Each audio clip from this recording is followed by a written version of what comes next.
Yo, what's going on, guys? It's Genie here, and today I'll be showing you guys how I made $50,000 as a teenage music producer. I'll be doing this video in kind of like a Q&A style where I talk about how I got placements, grew my Instagram, YouTube, TikTok, how I network with artists, that type of stuff. That led me to getting $50,000 as a music producer. So all the questions I'm going to be answering are kind of like from you guys, right? I had a poll on my Instagram story the other day with like a questions tab, and I asked, I'm doing a Q&A video, ask me any questions you guys have about placements, followers, getting paid for music and stuff like that. The first question came from klm.j94, and it's, when did you start making beats? So I started making beats in early 2020, right before quarantine started. And I started with my friend Hocus, as you guys probably know him. You always see me with him on Instagram. And we kind of started in 2019, but it was kind of like the very, very rookie stage where we weren't even using FL Studio, BandLab, GarageBand, Soundtraps, just getting used to it.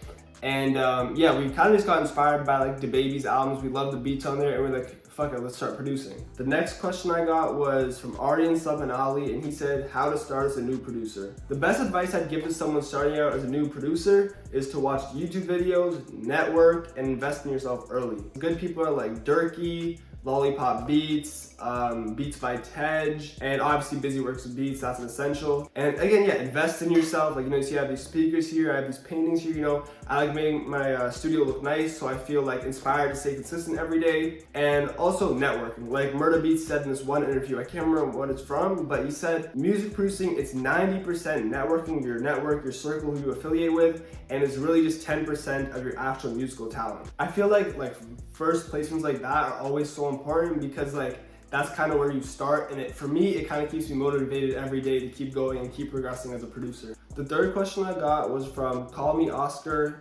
and he said, how did you get your first placement? My first placement was with Cold Hearted Savage. It's a song called Mine in the Ghetto. I produced this with Yeti, and he also placed it. I wasn't the one that placed it. I used his loops, sent it back to him, and he sent it out to Cold Hearted Savage because he knew he was in the studio that night. And I remember when I first heard the song, he was on Instagram Live, he was playing it, and I was so excited, because that was the first artist I really got to hear go on my beats, and he's pretty big as well, so it was awesome. And then he ended up dropping the song in November or October, something like that. And I was so excited, when a Lil Baby's artist on my beat, crazy.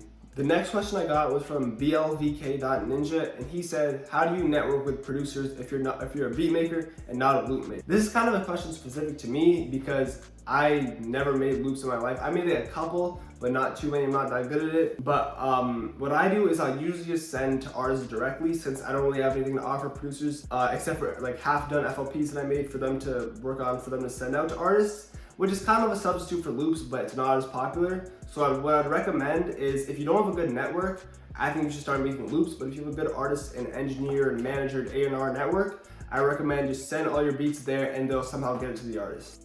This next question came from Soki, and he asked how to get followers on Instagram. The best advice I'd give to someone if they want to get traction on Instagram, post good content. Because if you're posting stuff like black screen, beat snippets, and just nonsense photos or just random stuff, no one's gonna really want to follow you. But if you're posting stuff like vlogs, studio sessions, placements, stuff like that, people are gonna want to follow you.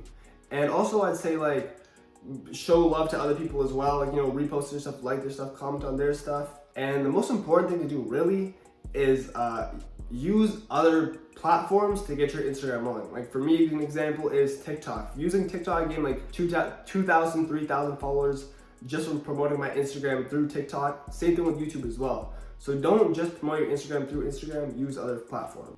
This next question came from 404 Oscar, not the same Oscar from before, another one. He said, tips for getting placements. And I say, if you want to get placements, all you gotta do is have good beats, have a good network, and know how to get paid.